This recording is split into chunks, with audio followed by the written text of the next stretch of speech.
Un homme pénétra My dans la salle friends, des fêtes let us communales, embrace un the de ces light lieux au within parquet us all. usé qui sentait la cire et le café de la veille. 30 athées y étaient déjà assis, chacun retranché derrière le rempart de ses convictions, armé de son scepticisme et de son assurance intellectuelle. Personne ne savait vraiment qui il était, ni la nature exacte de la croyance qu'il prétendait défendre.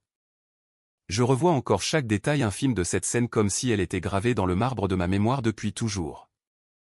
L'atmosphère était électrique, une tension palpable saturait la pièce, faite d'attentes, de doutes et d'un étrange mélange de curiosité intellectuelle et de défis à peine voilés. J'étais assis au 3e rang, mon nom est Léo. Ma petite tasse de café en carton, encore tiède, reposait à mes pieds, mon carnet ouvert sur mes genoux, prêt à disséquer la moindre faille logique. Je pensais assister à un débat de plus, un affrontement verbal stérile entre foi et raison, un spectacle dont j'étais devenu un spectateur blasé. J'en avais déjà vu des dizaines, dans des contextes universitaires ou des cafés philo, et le scénario était immuable. Cela finissait toujours de la même manière, en frustration, en voix qui s'élève, en arguments répétés jusqu'à l'épuisement, sans qu'aucun camp ne cède le moindre pouce de terrain conceptuel. Mais ce jour-là, tout était différent.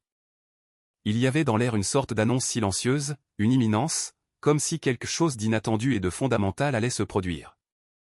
L'affiche avait circulé partout sur les réseaux sociaux, un simple flyer numérique au design minimaliste, débat ouvert, un croyant face à 30 athées. Le format était devenu viral. Des millions de vues sur d'autres vidéos similaires. Une personne seule contre une foule hostile. Le choc des convictions. Le spectacle intellectuel parfait. Nous étions tous là, moi compris, non pas pour écouter, mais pour défendre. Pour défendre notre position ? C'est ce que nous nous disions, mais en vérité, nous étions ravis de pouvoir mesurer la logique supposée d'un croyant qui avait eu l'audace, ou l'inconscience, de relever un tel défi. À ma gauche se trouvait Stéphane, un professeur de physique d'une 40aine d'années, reconnaissable à sa barbe poivre et sel impeccablement taillée et à ses lunettes épaisses qui lui donnaient un air d'intellectuel perpétuellement insatisfait. À ma droite, Valérie, avocate redoutable, issue d'un foyer catholique très strict qu'elle avait quitté avec fracas, laissant des cicatrices encore visibles dans sa manière acerbe de parler de religion. Plus loin, Nicolas, ingénieur pragmatique pour qui le monde était une suite d'équations à résoudre, Sandrine, médecin qui avait vu trop de souffrances injustes pour croire en un plan divin, Olivier, philosophe qui maniait les concepts avec une dextérité chirurgicale, et tant d'autres profils, tous différents mais unis par la même conviction inébranlable, Dieu n'existait pas, et nous étions déterminés, ce soir, à le prouver une fois de plus. Le modérateur, Philippe, un homme d'une 50aine d'années au regard vif et à l'allure de notable de province, monta sur la petite estrade et prit la parole. Sa voix, pourtant habituée à l'exercice, trahissait une légère nervosité, comme s'il pressentait lui aussi que ce débat ne serait pas tout à fait comme les autres. Merci d'être ici. Je vous demande de respecter les règles, écoute, rigueur, respect mutuel. Et que la meilleure idée gagne. Il ajouta que l'invité arriverait d'une minute à l'autre. Dans la salle, un murmure s'éleva, un bruissement de scepticisme collectif. Qui pouvait bien avoir assez de courage, ou de naïveté, pour affronter 30 sceptiques entraînés à la rhétorique et à la déconstruction ? Stéphane souffla avec une ironie mordante, je parie sur un pasteur évangélique qui va nous réciter des versets comme d'habitude. Aucune logique, du pathos et rien d'autre.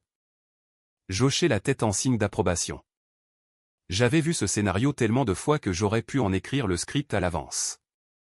C'est alors que la porte latérale, celle qui menait aux coulisses, s'ouvrit dans un grincement. Un homme entra et, sans que je sache comment ni pourquoi, l'ambiance changea immédiatement. Ce n'était pas une variation de température réelle, mais quelque chose de plus subtil, de plus profond, comme si l'air lui-même devenait plus dense, plus attentif. Il semblait avoir une 30aine d'années, peut-être un peu plus. Ni grand, ni petit, ni imposant, ni effacé. Il portait des vêtements d'une simplicité désarmante, un pantalon en toile sombre, une chemise blanche sans fioritures, des sandales. Rien qui puisse attirer l'attention, rien. Sauf ses yeux. Je n'avais jamais vu un regard comme le sien. Profond, calme, d'une étrange et pénétrante clarté. Un regard qui semblait traverser les couches superficielles de l'être humain, nos postures, nos peurs, nos certitudes de façade pour atteindre ce que nous cachons habituellement même à nous-mêmes. Ce n'était pas un regard intimidant, mais un regard qui comprenait. Vraiment. Il s'avança lentement vers l'avant de la salle, d'un pas tranquille, sans l'ombre d'une hésitation ou d'une quelconque appréhension. Il s'assit sur la chaise qui avait été préparée pour lui et demeura là, silencieux, les mains jointes sur ses genoux, comme s'il n'avait absolument rien à prouver. Philippe, le modérateur, prit une inspiration visible et demanda « Pourriez-vous vous présenter ?» L'homme sourit, un de ces sourires rares, sincères, qui semblent allumer une lumière douce et chaude dans la pièce. « Vous pouvez m'appeler Jésus. Je suis ici pour répondre à vos questions. » Sandrine fronça les sourcils. « Jésus ? C'est un nom particulier. »« C'est mon nom, » répondit-il tranquillement. Olivier prit aussitôt la parole, sur un ton volontairement sceptique. « Et quelles sont vos qualifications ? Théologie, philosophie, sciences religieuses ? Quel est votre domaine d'expertise ?» Jésus le fixa sans détour et répondit sans la moindre hésitation, « Je suis charpentier. » Un silence incrédule, presque comique, s'abattit sur la salle. Quelques rires nerveux éclatèrent ici et là. Stéphane haussa les épaules avec un mépris à peine dissimulé. Un charpentier. Un charpentier vient débattre avec un physicien, un médecin, un philosophe, des ingénieurs, des avocats. Vous ne trouvez pas ça un peu présomptueux ? Jésus demeura imperturbable. La vérité ne dépend pas des titres universitaires. Elle dépend de ce qui est réel. Et le réel est accessible à quiconque souhaite vraiment le voir. Valérie répliqua, les bras croisés, sa posture de plaidoirie déjà en place. De jolies phrases, mais ici, il va falloir des preuves, de la logique, pas de la poésie. C'est exactement ce que je suis venu offrir, répondit Jésus avec une douceur qui contrastait violemment avec l'agressivité latente de la salle. Le modérateur décida de lancer officiellement le débat pour éviter que la tension ne monte davantage. Très bien. Le sujet est simple, Dieu existe-t-il ? Jésus défendra que oui. Vous, les 30, défendrez que non. Nous approuvâmes, certains avec une confiance affichée, d'autres avec une impatience palpable. Moi, j'étais surtout intrigué. Il y avait dans l'attitude de cet homme une sorte de certitude paisible qui était profondément déconcertante. Nicolas, l'ingénieur, se leva. Allons droit au but. Si Dieu existe, où est la preuve ? Et je ne veux pas de phrases vagues du genre « regarde l'univers » ou « écoute ton cœur ». Je veux une preuve empirique, scientifique, vérifiable.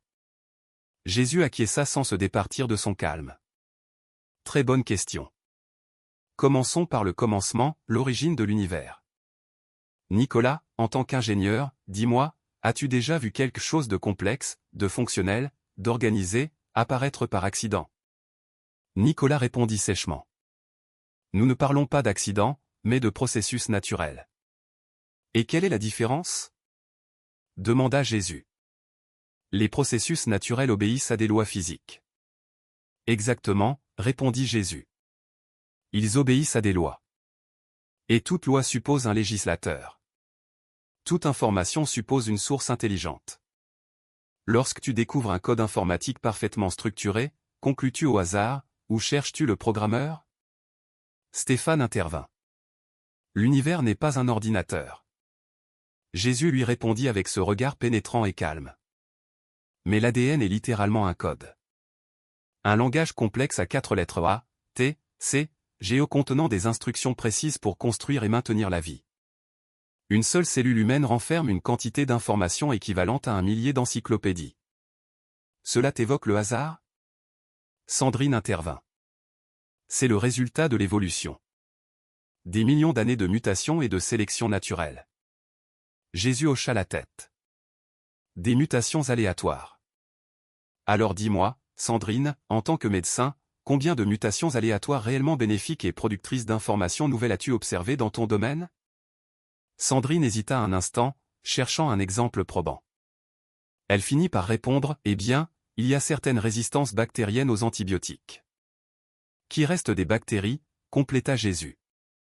Tu n'as jamais observé une mutation aléatoire ajoutant de l'information nouvelle, spécifique et fonctionnelle, créant un organe ou un système nouveau. Les mutations détruisent ou réarrangent l'information qui existe déjà. Elles ne créent pas la complexité organisée nécessaire à l'apparition de systèmes biologiques entiers. Pour construire la sophistication du vivant, il faut une masse d'informations nouvelles, cohérentes, intentionnelles. Et jamais, dans toute l'histoire de la science, on a observé un processus aléatoire en produire ne serait-ce qu'une fraction. La salle se figea. On aurait entendu une épingle tomber sur le parquet ciré. Les regards s'échangeaient avec une intensité croissante. Des mains se crispaient sur des stylos, des bras se croisaient plus fermement, des mâchoires se contractaient.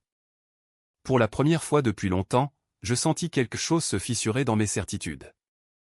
Pas une conversion brutale, pas une illumination miraculeuse, mais un doute.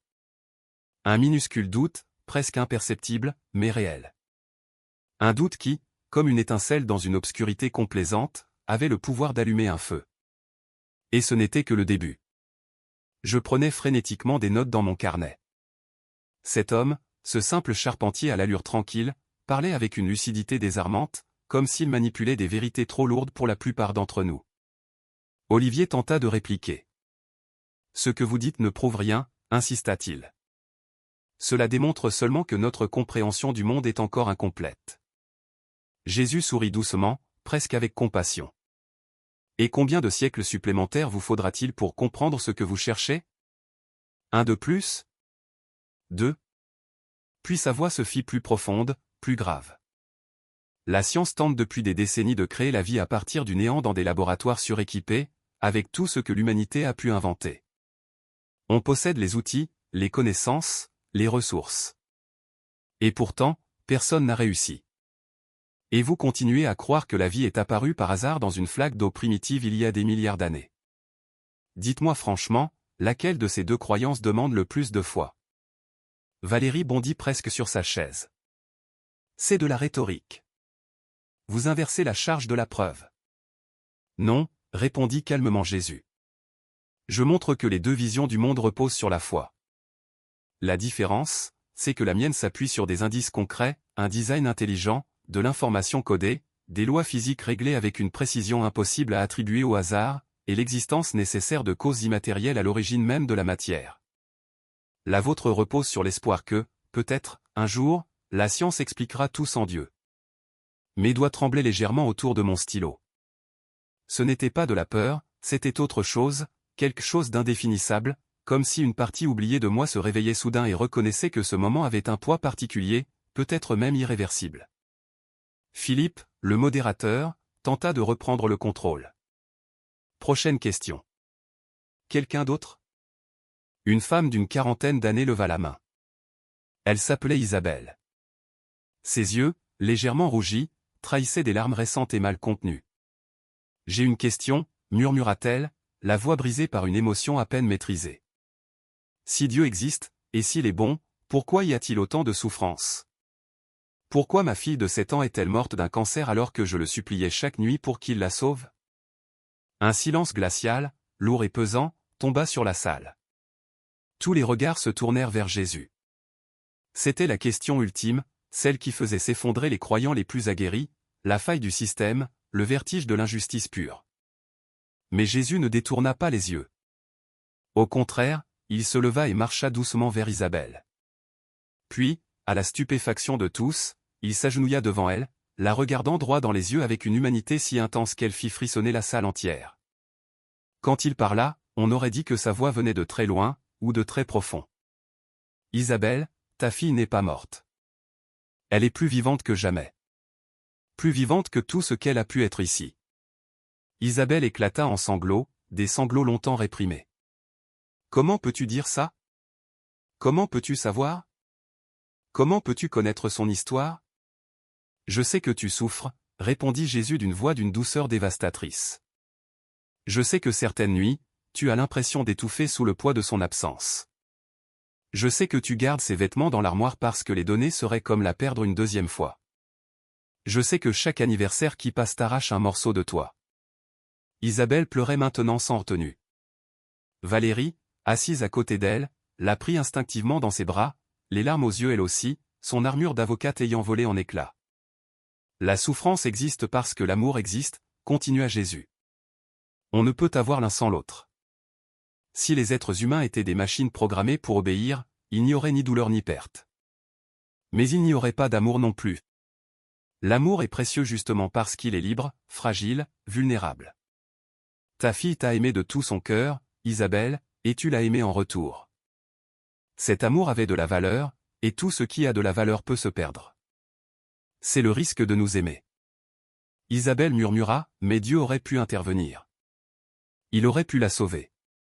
Et il aurait pu supprimer tout le mal, poursuivit doucement Jésus. Transformer la terre en un paradis où rien de douloureux n'arrive jamais. Oui. S'écria Isabelle, presque implorante. Exactement. Jésus la regarda avec une immense compassion. Si Dieu effaçait tout risque, toute possibilité de perte, toute conséquence, seriez-vous encore libre? Seriez-vous encore humain? Une vie sans choix, sans danger, sans responsabilité serait une vie sans sens.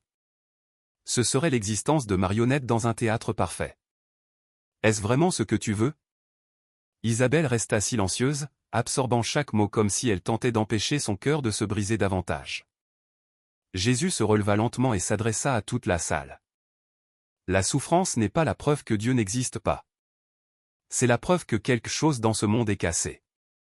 Et si quelque chose est cassé, cela signifie qu'il a déjà été entier.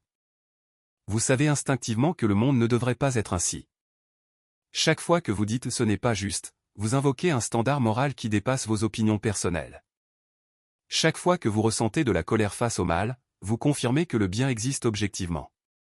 Olivier essaya de répliquer, mais Jésus continua, sa voix gagnant en autorité.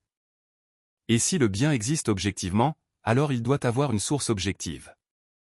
Et si cette source existe, alors Dieu existe. Car Dieu est le bien suprême. La référence ultime. Je cessai d'écrire. Mon stylo resta suspendu dans l'air. Quelque chose venait de s'emboîter en moi, comme une pièce de puzzle manquante retrouvée après des années de recherche vaines. Je regardais autour de moi. Les 30 d'entre nous n'étaient plus les mêmes. Il n'y avait plus de rire nerveux, plus d'ironie défensive. Il restait le doute, mais le bon doute. Celui qui ouvre les portes au lieu de les verrouiller. Jésus retourna à sa place avec la même tranquillité sereine que lorsqu'il était entré. Prochaine question, dit-il simplement. Et je sus alors, avec une certitude impossible à expliquer, que les 2 heures qui allaient suivre changeraient ma vie pour toujours. Si cette histoire résonne en toi, ou si tu t'es déjà posé ces mêmes questions, si tu as cherché des réponses sans jamais les trouver, partage ton ressenti. Tu n'es pas seul. Parfois, les réponses apparaissent quand on cesse enfin de leur tourner le dos. L'atmosphère dans la salle avait changé, subtilement mais profondément. Nous n'étions plus 30 sceptiques prêts à bondir à la moindre faiblesse logique. Nous étions 30 êtres humains confrontés à nos propres fissures. Philippe s'éclaircit la gorge et feuilleta ses notes, visiblement ébranlé. Bien, passons au prochain sujet. Parlons de la fiabilité des Écritures. Certains affirment que la Bible est un texte manipulé, modifié, peu fiable. Qui veut commencer? Une femme d'une 50aine d'années, Élise, professeure de littérature, leva la main. Moi. Écoutez, Jésus. La Bible a été écrite il y a des millénaires. Elle a été traduite, retraduite, éditée par des conciles politiques qui décidaient quoi garder ou rejeter. Comment pouvons-nous savoir que ce que nous lisons aujourd'hui ressemble encore à ce qui a été écrit à l'origine? Jésus hocha la tête, comme s'il avait attendu exactement cette question. Tu enseignes la littérature, n'est-ce pas, Élise? Alors tu connais les critères d'authenticité des textes anciens. Le nombre de manuscrits, leur proximité temporelle avec les événements, la cohérence interne, la corroboration externe. Oui, admit Élise, méfiante. Très bien. Parlons chiffres. Le Nouveau Testament compte plus de 5686 manuscrits grecs anciens. Certains datent d'à peine 25 à 30 ans après les événements décrits. Leur concordance est de 99,5%. Le demi% restant concerne surtout des erreurs d'orthographe sans aucune incidence doctrinale. Élise fronça les sourcils. Mais 5000 manuscrits ne prouvent pas que c'est vrai. Cela prouve seulement que beaucoup de gens ont recopié le même texte. C'est exact, reconnut Jésus. Alors, comparons. L'Iliade d'Homère, considérée comme l'un des textes antiques les plus fiables, possède 643 manuscrits. Le plus ancien date de 5 siècles après l'original. Les œuvres de Platon, 7 manuscrits, tous copiés un millénaire après sa mort. La guerre des Gaules de Jules César, 10 manuscrits, 1000 ans après les faits. Il marqua une pause, laissant les chiffres flotter dans l'air lourd de la salle. Et pourtant, personne ne remet sérieusement en question l'authenticité fondamentale de ces œuvres. Mais la Bible, avec une quantité de preuves manuscrites des centaines de fois supérieure, est la seule que l'on s'acharne à discréditer. Pourquoi? La question resta suspendue dans le silence. Lourde, dérangeante, impossible à ignorer.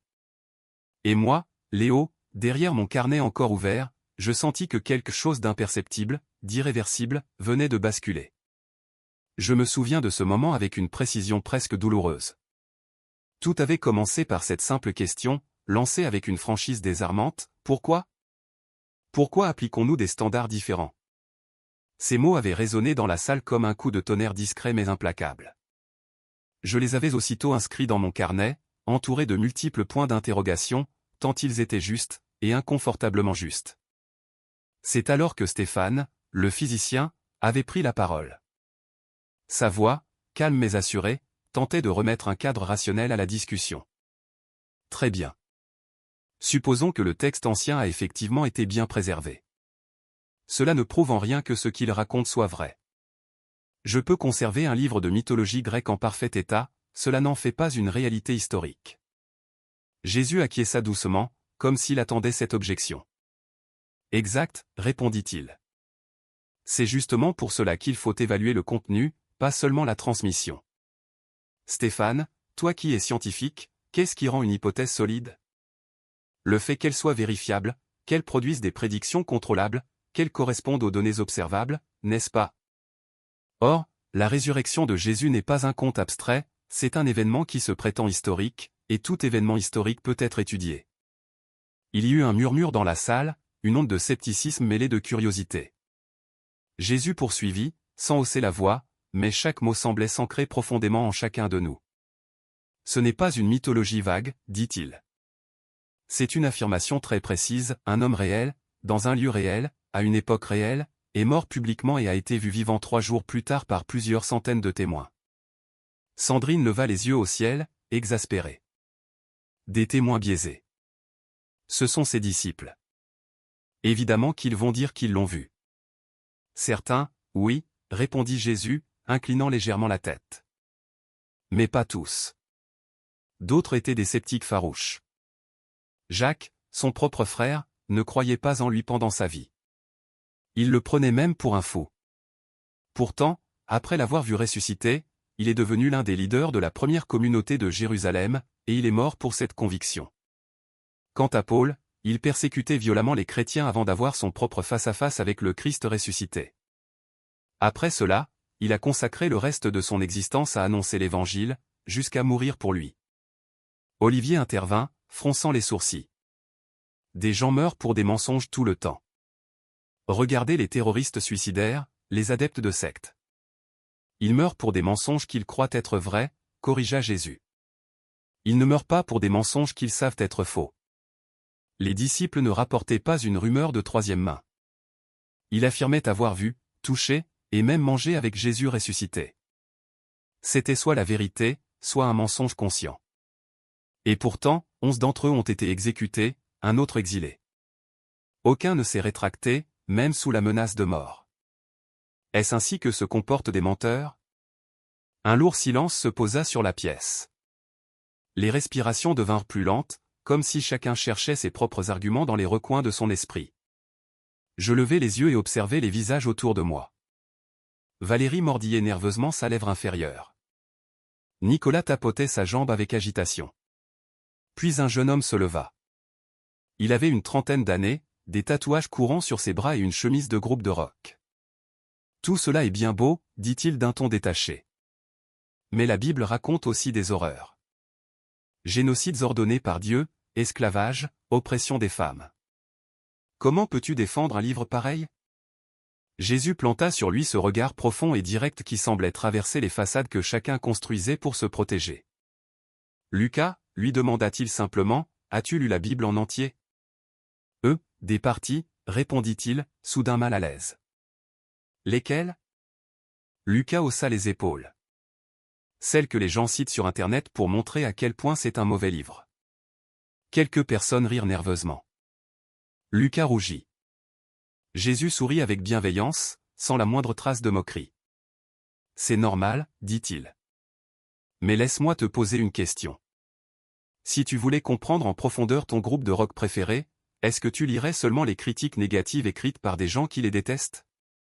Ou écouterais-tu leurs albums du début à la fin, en lisant les paroles et en cherchant le contexte de chaque chanson? Évidemment que j'écouterais les albums, admit Lucas.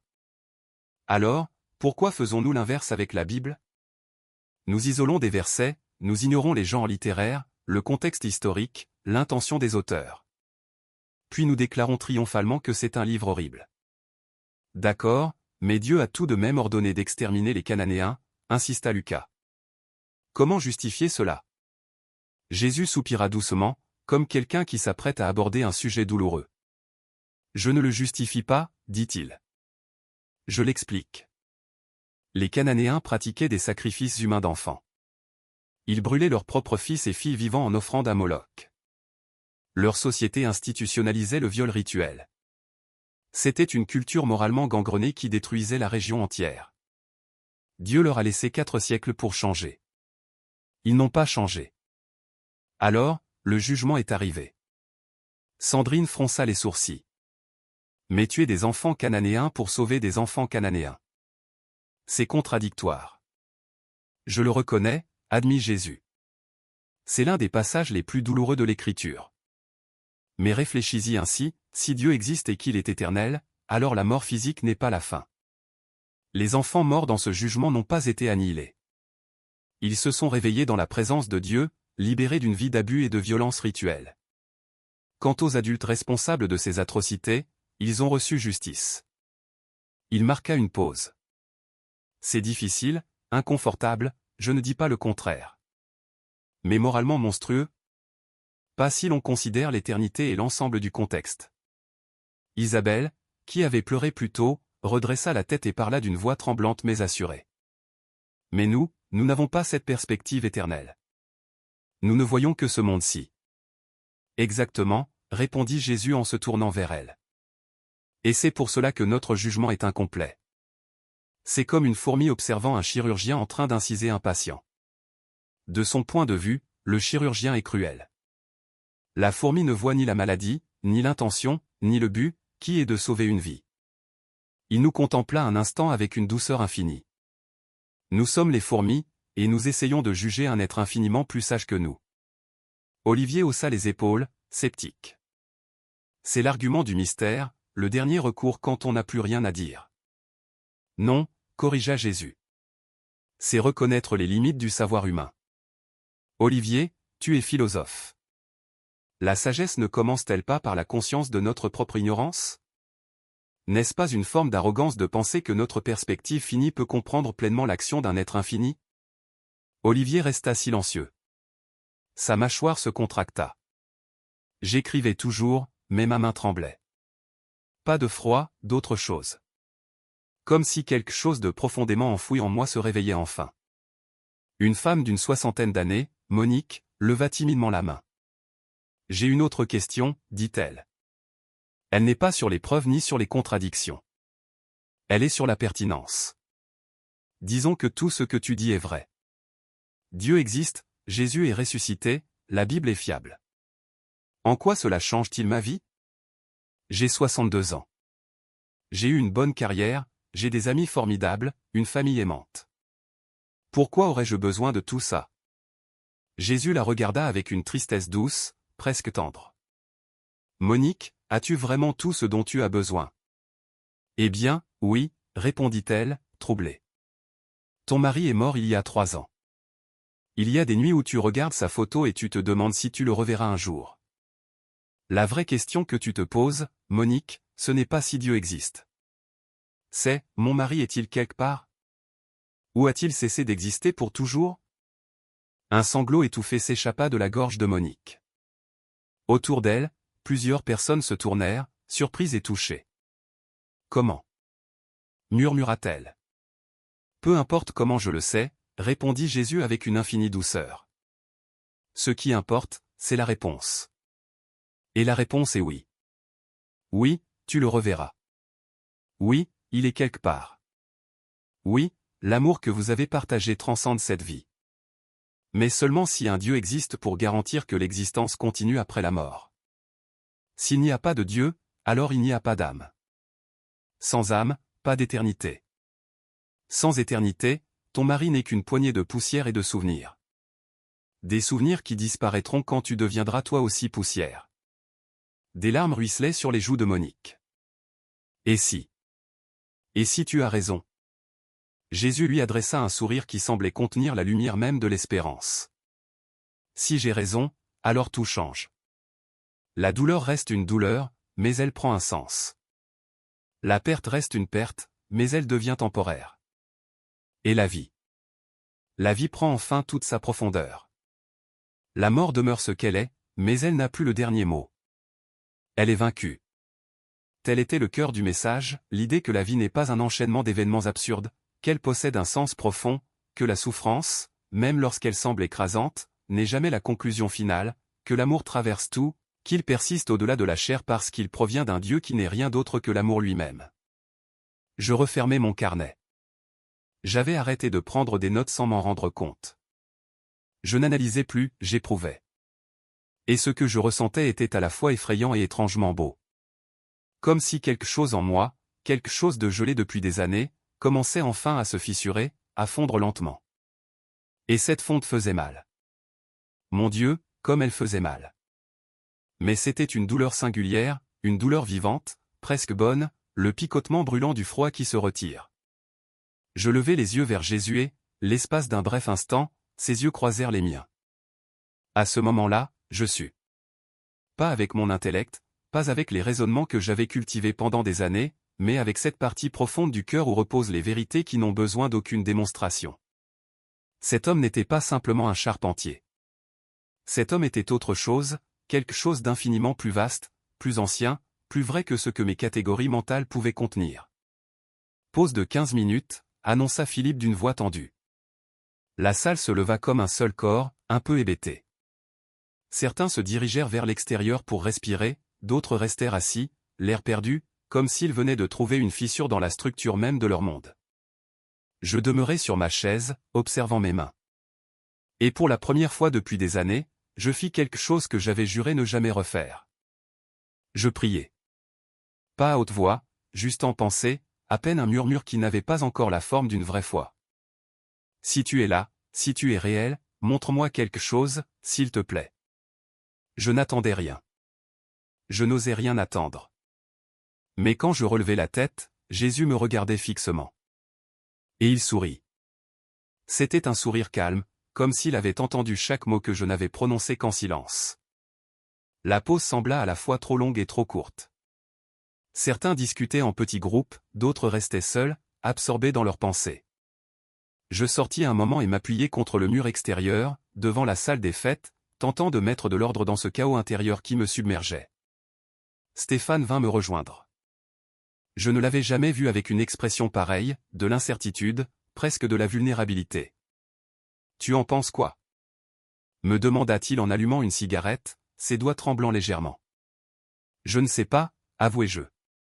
Il est différent de ce que j'attendais. » Stéphane inspira une longue bouffée, souffla la fumée lentement.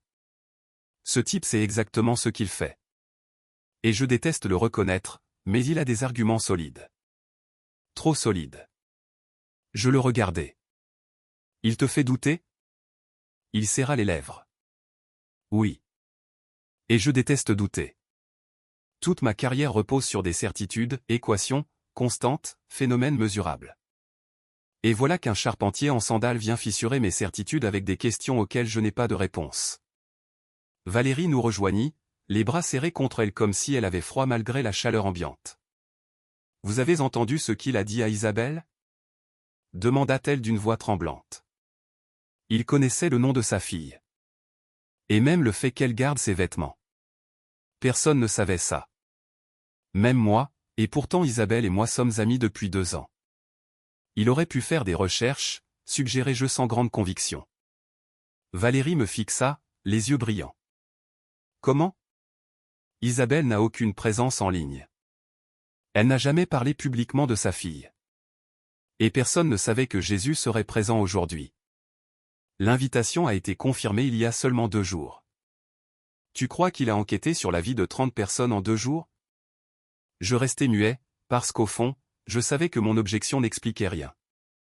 Lorsque nous retournâmes dans la salle, une tension électrique flottait dans l'air. Nous n'étions plus 30 sceptiques sur 2. Nous étions 30 êtres humains confrontés à un vertige que nous n'avions pas demandé.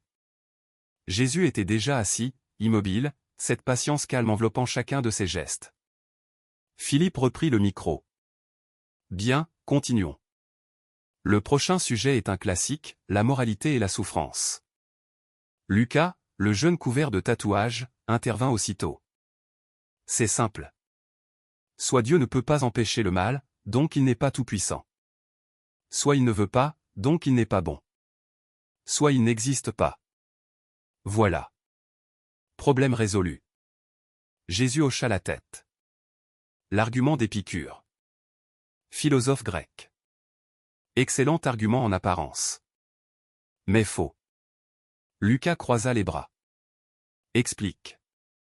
Cet argument présuppose qu'un Dieu bon et tout-puissant éliminerait immédiatement tout mal, répondit Jésus. Mais ce n'est vrai que s'il n'existe aucune raison valable de permettre l'existence d'un mal temporaire. Et il existe des raisons suffisantes. Lesquelles? Lança Lucas. Le libre arbitre, pour commencer. Nous en avons parlé plus tôt. Mais il y a davantage, la formation du caractère, la croissance spirituelle, la possibilité d'aimer réellement, la valeur des choix moraux. Rien de cela n'existe dans un monde où aucune conséquence n'est réelle. Sandrine, la médecin, se pencha en avant. Et le mal qui ne dépend d'aucun choix humain? Les catastrophes naturelles, les maladies génétiques, les enfants qui naissent condamnés dès leur premier souffle. Où est le libre arbitre là-dedans? Jésus acquiesça. Ce sont les questions les plus difficiles. Elles méritent des réponses sincères, pas des formules toutes faites. La vérité est que nous vivons dans un monde brisé, un monde qui n'est plus comme il aurait dû être. La création elle-même gémit sous le poids de sa séparation d'avec son Créateur. Olivier intervint, la voix dure. Si Dieu a créé le monde, alors il a créé un monde qui se briserait.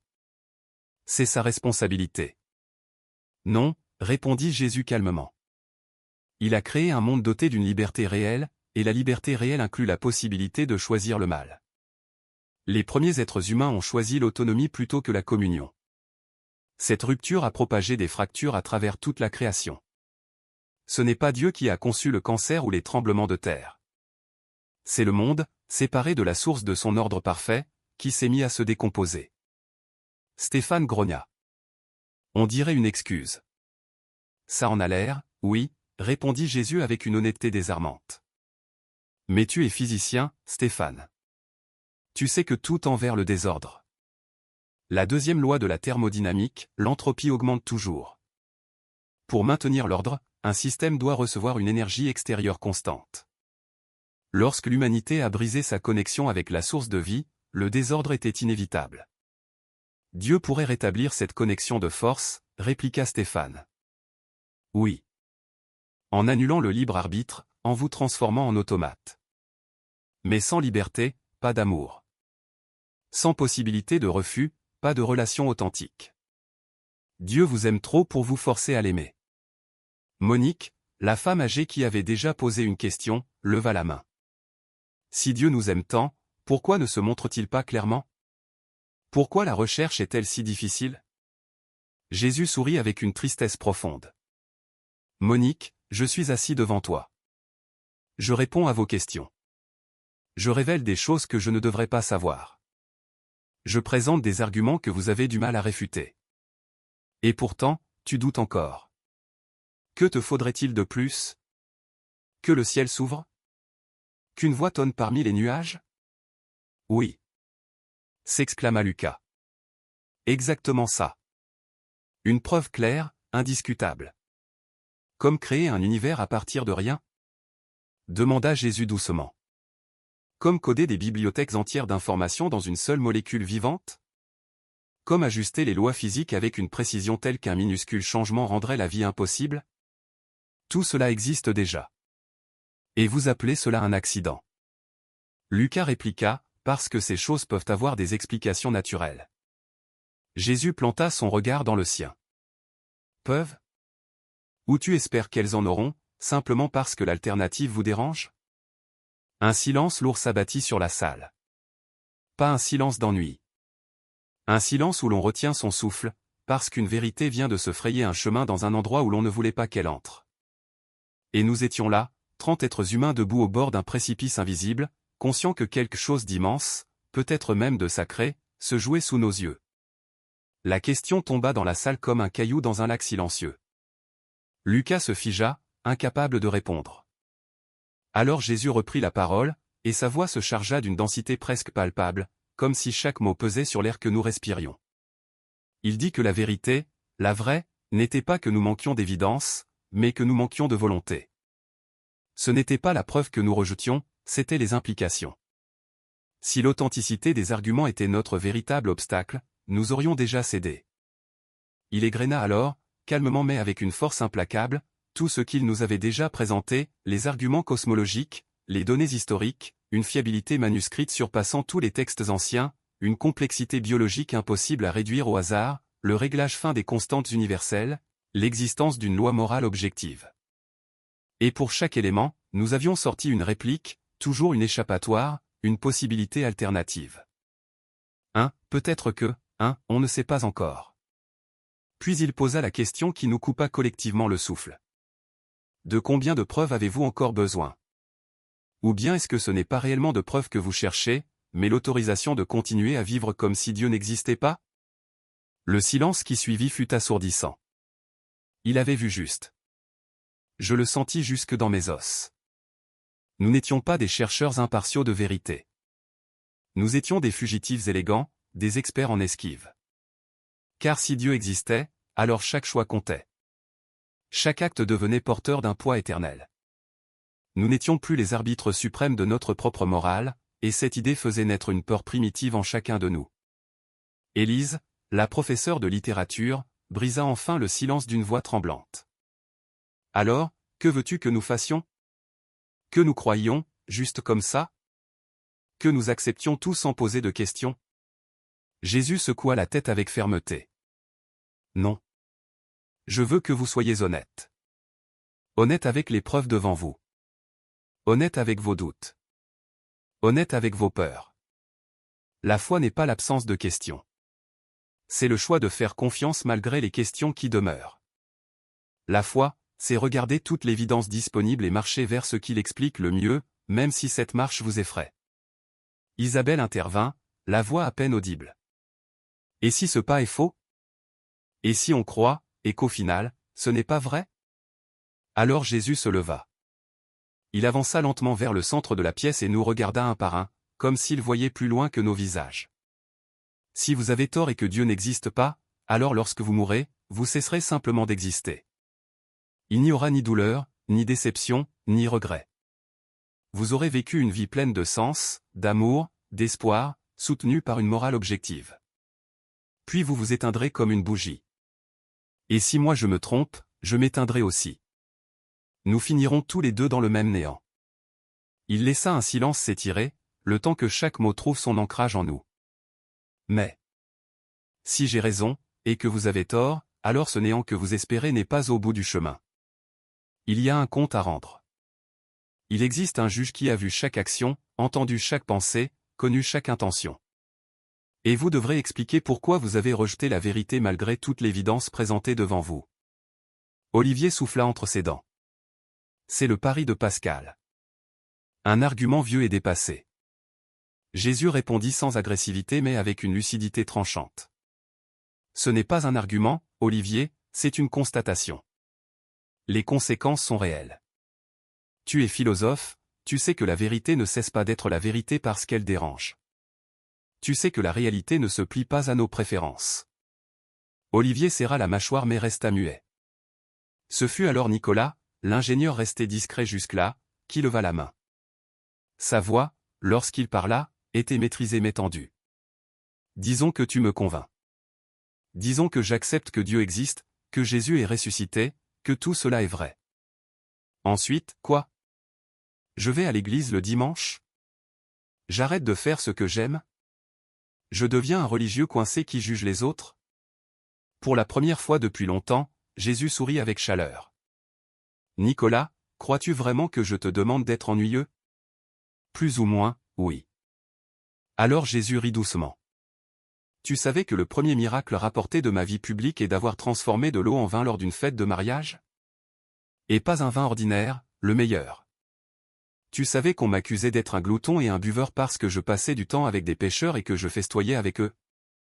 Nicolas cligna des yeux, surpris. Non, je ne savais pas.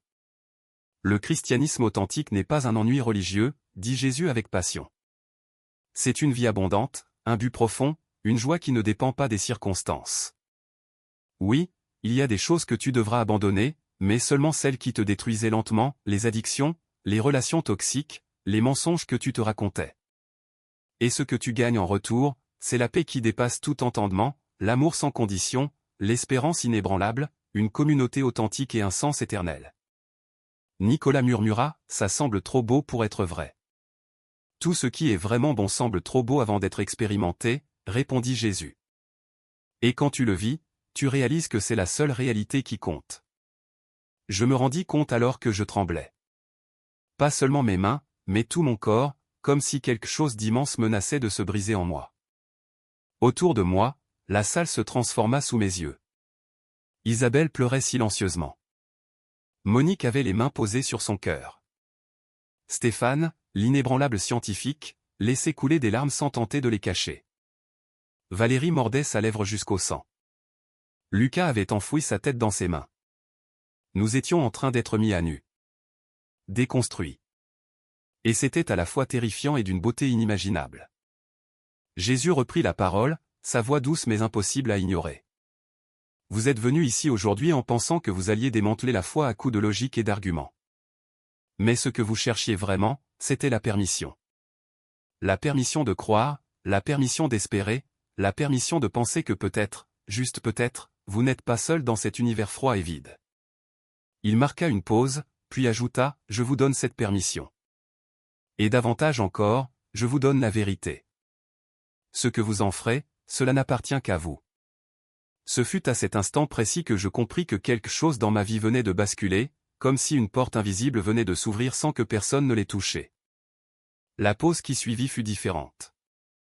Personne ne sortit fumer. Personne ne lança de blagues pour dissiper la tension. Nous restâmes immobiles, plongés dans des pensées que nous n'osions pas encore exprimer.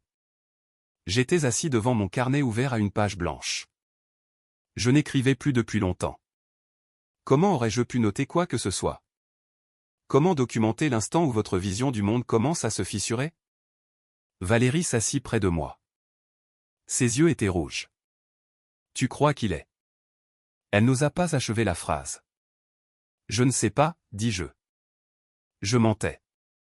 Au fond de moi, je savais. Quelque chose en moi le savait depuis le début. La façon dont il parle, murmura-t-elle. La façon dont il sait des choses. Quand j'étais enfant, mes parents m'emmenaient à l'église. Le prêtre parlait de Jésus comme d'un être lointain, abstrait, perdu dans le passé. Mais lui. C'est comme s'il. Comme s'il l'avait connu personnellement, complétai-je. Elle hocha la tête. J'ai peur. Moi aussi. Philippe nous appela. Son visage était pâle. Même lui, pourtant censé être le modérateur neutre, semblait déstabilisé. Dernière ronde, annonça-t-il d'une voix rauque. Quelqu'un n'a-t-il encore une question? Un long silence s'étendit. Puis Olivier, le philosophe si sûr de lui en début de journée, se leva. Sa posture avait changé, moins rigide, moins combative. Presque frêle. J'ai une question, dit-il. Mais elle n'est pas académique. Elle est personnelle. Jésus inclina la tête. Je t'écoute, Olivier. Et à cet instant, nous savions tous que quelque chose de décisif était sur le point d'être dit, que la pièce entière retenait son souffle, que rien, après cela, ne serait plus jamais comme avant. Olivier demeura silencieux un long moment, puis sa voix se fractura sous le poids d'une confession qu'il semblait porter depuis des décennies. Si tout ce que tu dis est vrai. Si Dieu existe vraiment. Si Jésus est mort et revenu à la vie. Si le pardon existe. Alors. qu'advient-il de quelqu'un comme moi? Les mots lui échappèrent dans un sanglot étouffé. J'ai passé 20 ans à enseigner que Dieu n'existe pas. 20 ans à détourner d'autres personnes de la foi. 20 ans à commettre des choses dont j'ai honte au point de ne même plus pouvoir me regarder dans un miroir. Des larmes ruisselaient sur son visage sans qu'il cherche à les retenir. Dis-moi, est-ce qu'il y a encore du pardon pour quelqu'un comme moi? Ou est-ce que j'ai dépassé le point de non-retour? Alors Jésus se leva, traversa la pièce, et fit quelque chose qui déchira littéralement le silence et mon cœur avec une beauté presque insoutenable. Il l'enlaça. Simplement, pleinement, comme un père serre contre lui un fils qui s'est perdu trop longtemps. Olivier demeura immobile, comme incapable de comprendre qu'il méritait un tel geste. Cet homme qu'il avait défié, attaqué, ridiculisé durant des heures, cet homme qu'il était venu affronter non pour comprendre mais pour détruire, le prenait maintenant dans ses bras. Olivier, murmura Jésus, sa voix vibrante d'une émotion profonde. Il n'est jamais trop tard. Jamais. C'est précisément pour cela que je suis venu. Je ne suis pas venu pour ceux qui pensent avoir tout compris, mais pour ceux qui sont brisés, perdus, ceux qui ont fait de leur vie un champ de ruines et qui ne savent plus comment tout réparer. Les épaules d'Olivier se soulevèrent lorsqu'il éclata en sanglots contre lui. J'ai fait tant de mal. Tant. Est-ce que tout cela peut vraiment être pardonné? Tout, répondit Jésus sans hésiter. Chaque parole, chaque geste, chaque pensée. C'est le sens même du sacrifice de la croix. Ce n'était pas simplement un événement historique, c'était le paiement complet pour le péché du monde. Passé, présent et futur. Ta dette est déjà réglée. Il ne te reste qu'à accepter ce don. Comment? Balbutia Olivier. Comment accepter quelque chose d'aussi immense? En reconnaissant que tu en as besoin. En admettant que tu ne peux pas te sauver toi-même. En croyant que je l'ai fait pour toi. Et en confiant ta vie au chemin que je t'indiquerai. Olivier s'écarta légèrement et leva les yeux vers Jésus. Les siens étaient trempés de larmes, mais illuminés d'un émerveillement que je n'oublierai jamais. Tu es. Il ne parvint pas à finir sa phrase. Jésus sourit. Et dans ce sourire, je vis pour la première fois quelque chose qui dépassait infiniment le simple sourire d'un sage. Je vis la tendresse insondable de Dieu. Et toi, Olivier, qui dis-tu que je suis? Demanda Jésus. Ce dernier tomba à genoux. Mon Seigneur et mon Dieu. Souffla-t-il. Et à cet instant précis, quelque chose céda également en moi. Toutes les défenses soigneusement bâties pendant des années, toutes mes excuses raffinées, toutes mes justifications pseudologiques s'effondrèrent comme un château de cartes. Il ne restait plus que la vérité, nue, éblouissante, effrayante et magnifique. Cet homme n'était pas seulement ce qu'il prétendait être. Il devait être celui qu'il disait être. Aucun charpentier ordinaire ne pouvait posséder cette connaissance. Aucun être humain ordinaire ne pouvait parler avec cette autorité. Aucun simple homme ne pouvait démanteler 30 visions du monde en quelques heures avec une telle précision. Je me levai sans réfléchir. Ce furent mes jambes qui me portèrent jusqu'à lui, comme si une force plus ancienne que ma propre volonté m'attirait. Moi aussi, réussis-je à prononcer d'une voix rauque. Jésus se tourna vers moi. Lorsque nos regards se croisèrent, tout se dévoila. Je vis ma vie entière. Mes mensonges, mes blessures infligées, mes fautes oubliées, mes lâchetés soigneusement dissimulées. Tout était exposé sous une lumière qui ne condamnait pas. Elle voyait simplement, totalement, et aimait malgré tout. Et au lieu d'être écrasé par la honte, je ressentis un soulagement presque douloureux. Je suis désolé, murmurai-je. Désolé d'avoir fui, d'avoir fermé les yeux devant la vérité, d'avoir construit des murs pour t'éviter. Je le sais, répondit simplement Jésus. Et c'est déjà pardonné, avant même que tu le demandes. C'est cela, la grâce. Autour de nous, d'autres se levèrent à leur tour. Isabelle, Monique, Stéphane, Lucas, Sandrine, Élise. Un par un, les 30 d'entre nous, venus comme des chasseurs arrogants, devinrent des chercheurs humbles. Pas tout le monde. Nicolas resta assis, crispé, le regard dur.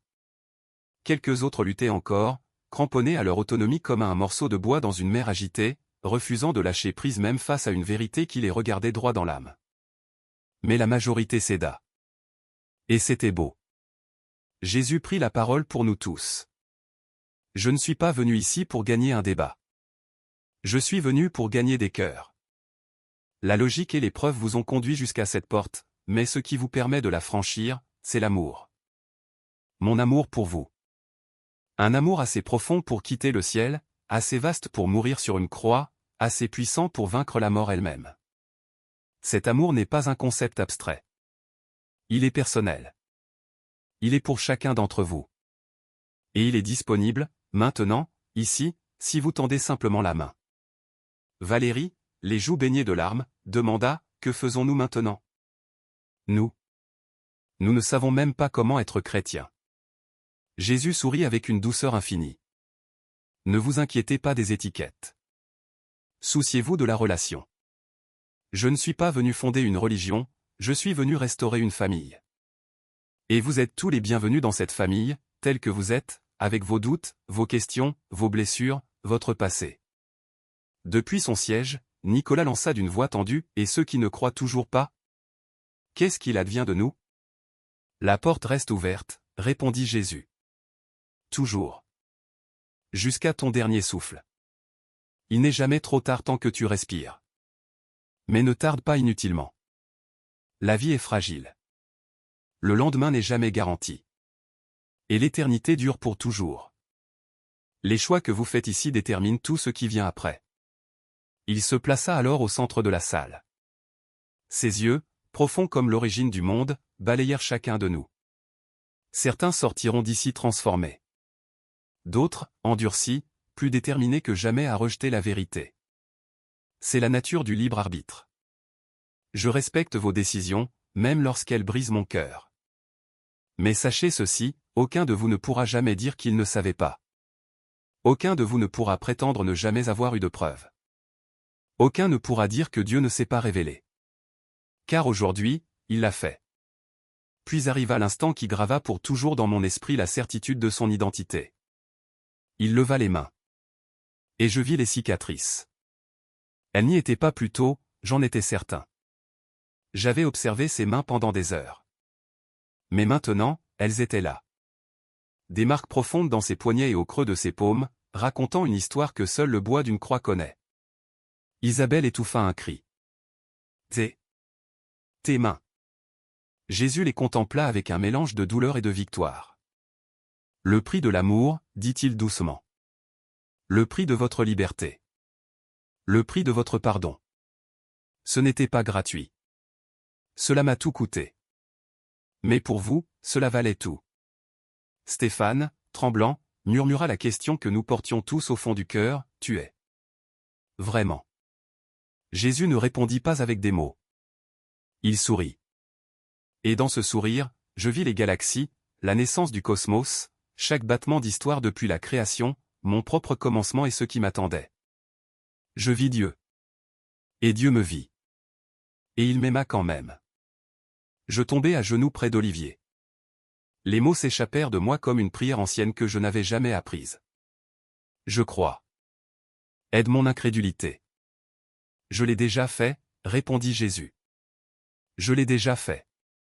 Je ne sais pas combien de temps nous restâmes dans cette salle après cela. Le temps sembla se dissoudre, ou peut-être cessa-t-il simplement d'avoir de l'importance. Un par un, ceux qui avaient cru s'approchèrent de Jésus. Il parla à chacun d'eux individuellement. Je n'entendis pas leurs mots. Ils étaient sacrés, intimes, conçus pour un seul cœur à la fois. Lorsque vint mon tour, je m'agenouillai devant lui, incapable de formuler quoi que ce soit. Seules les larmes parlaient à ma place. Sa main se posa sur ma tête. « Tu as couru longtemps, murmura-t-il. Maintenant, tu peux te reposer. Tu es à la maison. » Et il avait raison. Pour la première fois de ma vie, dans cette salle des fêtes impersonnelles, je me sentis vraiment chez moi. Pour la première fois depuis des années, j'ai eu la sensation bouleversante d'être véritablement chez moi. Pas dans un lieu physique, mais dans un espace spirituel que je croyais perdu à jamais, comme si toute ma vie avait été légèrement floue, décalée, hors de la mise au point correcte. Et soudain, tout s'alignait, tout devenait clair, tout trouvait enfin sa place. Je sentis alors naître en moi une question simple mais immense, que dois-je faire maintenant ? Comment vivre avec ce que je viens de comprendre ? Il répondit avec une douceur qui portait pourtant le poids du monde, un jour à la fois. Certains jours seront étonnamment légers. D'autres seront d'une difficulté écrasante. Mais tu ne seras jamais seul. Même lorsque tu ne me sentiras pas, je serai là. Même quand ton esprit doutera, je resterai réel. Même lorsque tu tomberas, tu resteras aimé. Et si un jour ton cœur s'égare à nouveau, je viendrai te chercher. Encore et encore. C'est ce genre d'amour dont il s'agit. Un amour qui poursuit, qui restaure, qui ne se lasse jamais. Puis il m'ouvrit les bras et je me laissai aller contre lui. Dans cette étreinte, je sentis ce qu'aucun langage ne peut exprimer, l'acceptation totale, le pardon absolu, un amour solide comme une montagne et tendre comme un souffle. Lorsque je me reculai, mes yeux tombèrent à nouveau sur les cicatrices de ses poignets. Pourquoi? Murmurai-je. Pourquoi avoir traversé tout cela pour moi? Je ne vaux pas ce genre de souffrance. Il sourit alors, ce sourire où se mêlait une infinie tristesse et une joie profonde. Tu ne détermines pas ta valeur. C'est moi qui la détermine. Et de mon point de vue, tu valais chaque seconde de cette souffrance. Tu valais la croix, tu valais la tombe, tu valais la résurrection. Parce que sans cela, tu aurais été perdu pour toujours. Et cela m'était impensable. Je crus n'avoir plus de larmes, mais elles revinrent, intarissables. Je regagnai mon siège, les jambes tremblantes. Olivier était là, son visage transfiguré. Celui qui était entré comme un philosophe arrogant n'était plus qu'un enfant retrouvant son père. « Toi aussi » me demanda-t-il d'une voix brisée. « Oui, moi aussi. » Nous nous serrâmes dans les bras, deux anciens athées unis par la vérité la plus ancienne et la plus neuve du monde. Puis Valérie s'approcha, suivie d'Isabelle, de Monique, de Stéphane, de Lucas, de Sandrine, d'Élise. Ceux dont le cœur avait été touché formèrent un cercle spontané. Aucun mot au début, juste la présence. Puis Isabelle brisa le silence. « Vous croyez qu'il va nous en dire davantage? Sur ce qui vient maintenant » Comme s'il avait entendu, Jésus se tourna vers nous. « Le chemin qui s'ouvre devant vous ne sera pas simple. Le monde ne comprendra pas ce que vous avez vécu ici. Mais souvenez-vous de ceci, vous n'êtes pas seuls. Vous avez les uns les autres. Et vous m'avez, moi. Je serai présent dans la prière, dans les Écritures, dans la communauté, et dans ces moments silencieux où vous saurez simplement que je suis là. » Stéphane leva timidement la main. « Est-ce qu'on te reverra? Comme ça, physiquement » Jésus sourit. « Certains, oui. D'autres, pas avant la fin. Mais tous, absolument tous, me verront un jour. C'est une promesse. » Valérie regarda alors vers Nicolas et les quelques autres qui étaient restés assis. « Et eux? » « Leur histoire n'est pas terminée, » répondit Jésus. « Aujourd'hui, nous avons planté des graines. Certaines germeront demain, d'autres dans des années. Et tristement, certaines ne germeront jamais. Mais chacune a reçu une chance. » Puis il fixa Nicolas d'un regard qui transperçait les défenses. « Même quand on choisit de me refuser, la porte reste ouverte. Toujours. » Nicolas détourna les yeux, et je vis en lui la lutte cruelle entre l'orgueil et l'évidence. Jésus poursuivit, « Avant de partir, je veux que vous sachiez une chose, rien de tout ceci n'est un accident. Chacun de vous a été appelé ici, par son nom. »« Tu nous as appelés » demanda Élise. Il hocha la tête. « Je vous appelle depuis toujours. Aujourd'hui, vous avez simplement répondu. L'appel continue. C'est une invitation quotidienne. La réponse vous appartient. » Diego demanda, la voix tremblante, « Qu'est-ce qu'on fait maintenant de notre vie? » Vivez avec un but. Vivez dans l'amour. Vivez en sachant que chaque action résonne dans l'éternité. Aimez Dieu, et aimez votre prochain comme vous-même. Tout découle de là. Isabelle s'avança. Est-ce que tu diras à ma fille que je l'aime? Jésus prit ses mains. Elle le sait déjà. Et elle t'attend. Il répondit aux questions les plus intimes de chacun, avec des vérités personnelles, ajustées comme une clé pour un cœur particulier. Puis, finalement, il parla une dernière fois. Souvenez-vous de ce jour. Vous étiez ici, vous avez vu, vous avez entendu. Rien de tout cela n'était une illusion. Et ne gardez pas cela pour vous. Ce que vous avez reçu gratuitement, donnez-le gratuitement. Racontez votre histoire. Il se leva, et il semblait plus lumineux, comme si la gloire qu'il contenait commençait à filtrer. Il est temps pour moi de partir. Non. S'écria Lucas. J'ai encore des questions. Jésus sourit doucement. Tu en auras toujours.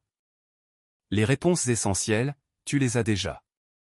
Le reste se dévoilera en son temps, comme l'aube qui finit toujours par vaincre la nuit. Il marcha vers la porte. Arrivé au seuil, il se retourna. Je vous aime. D'un amour plus vaste que tout ce que vous pourriez saisir dans cette vie. Mais un jour, vous comprendrez pleinement. Faites confiance. Aimez. Persévérez. Et souvenez-vous, jamais, pas une seule fois, vous ne serez seul. Puis il s'en alla. Il franchit la porte et disparut. Quand plusieurs d'entre nous se précipitèrent derrière lui quelques secondes plus tard, le couloir était vide. Nous fouillâmes le bâtiment entier. Rien. Il avait disparu aussi mystérieusement qu'il était apparu. Nous revînmes dans la salle. Ceux qui avaient cru se regardaient avec stupeur.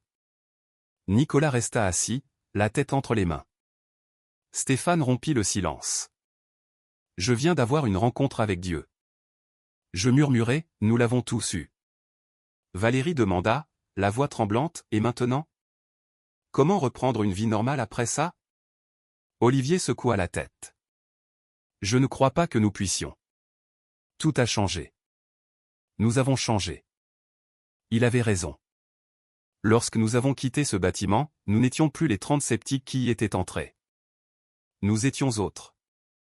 Certains d'entre nous échangèrent leurs coordonnées, pressentant que nous aurions besoin les uns des autres. Isabelle me prit dans ses bras. Merci, murmura-t-elle. Pourquoi? D'avoir été ici. D'avoir fait que je me sente moins folle. Je ressentais la même gratitude. Cette nuit-là, seul dans ma maison de campagne, je m'assis avec mon vieux carnet.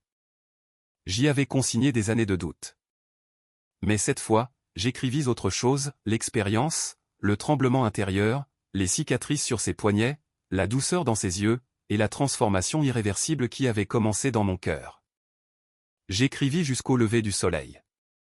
Et lorsque je posai mon stylo, je sus que je devais raconter cette histoire. Non pour convaincre, mais pour témoigner, j'y étais. J'ai vu. Et rien n'a plus été pareil depuis. Car ce jour-là, 30 athées sont entrés dans une salle. Tous n'en sont pas sortis athées. Certains en sont sortis croyants. D'autres, disciples. Et d'autres encore, enfants d'un Dieu venu nous chercher jusque dans notre obstination. Et si cela a été possible pour nous, cela l'est pour n'importe qui. Pour toi aussi. La porte est ouverte. Entreras-tu? 6 mois ont passé. Nous nous réunissons maintenant une fois par mois, chez l'un ou l'autre, dans une maison de campagne ou un gîte. Pas tous, mais une dizaine d'entre nous. Nous partageons des repas, nous prions, nous ouvrons les Écritures. Isabelle sourit davantage. Sa douleur n'a pas disparu, mais une lueur d'espérance s'y mêle. Stéphane a quitté son poste à l'université et enseigne la physique dans une école chrétienne, unissant foi et science. Olivier a écrit un livre, Le philosophe qui trouva la vérité. Il touche des milliers de personnes. Lucas a fondé un ministère pour les jeunes de son quartier. Monique mène un groupe de soutien pour veuves. Valérie a commencé un long chemin de réconciliation avec sa famille. Sandrine sert dans des cliniques gratuites, voyant son travail comme un service sacré. Élise écrit sur la foi et la littérature. Et moi, j'écris. Je raconte ce témoignage, parce que je n'ai pas toutes les réponses, mais j'ai rencontré la réponse. Quant à Nicolas et aux autres, certains résistent encore, d'autres ont disparu, tentant d'oublier. Mais il y a 2 semaines, j'ai reçu un message de Nicolas. Un simple email, raconte-moi davantage. Je ne suis pas encore prêt à croire, mais je veux comprendre. Peut-on parler? Je lui ai répondu, bien sûr. La porte est ouverte. Elle l'est toujours. C'est ce que Jésus nous a enseigné. Les portes ne se ferment pas tant que la vie continue. Les histoires ne se terminent pas tant qu'il reste un chapitre à écrire. Et la grâce ne s'épuise jamais. Alors nous avançons, un jour après l'autre, avec la certitude que ce qui s'est passé ce jour-là était réel. Dieu s'est révélé à nous. Et après avoir vu la vérité en face, il est impossible de prétendre ne jamais l'avoir vue. Si cette histoire a touché quelque chose en toi, si tu t'es reconnu dans un doute, dans un cri, si tu ressens ce vide que seul Dieu peut remplir, alors partage-le. Raconte ton histoire. Tu n'es pas seul dans cette quête. Et la porte, pour toi aussi, demeure ouverte.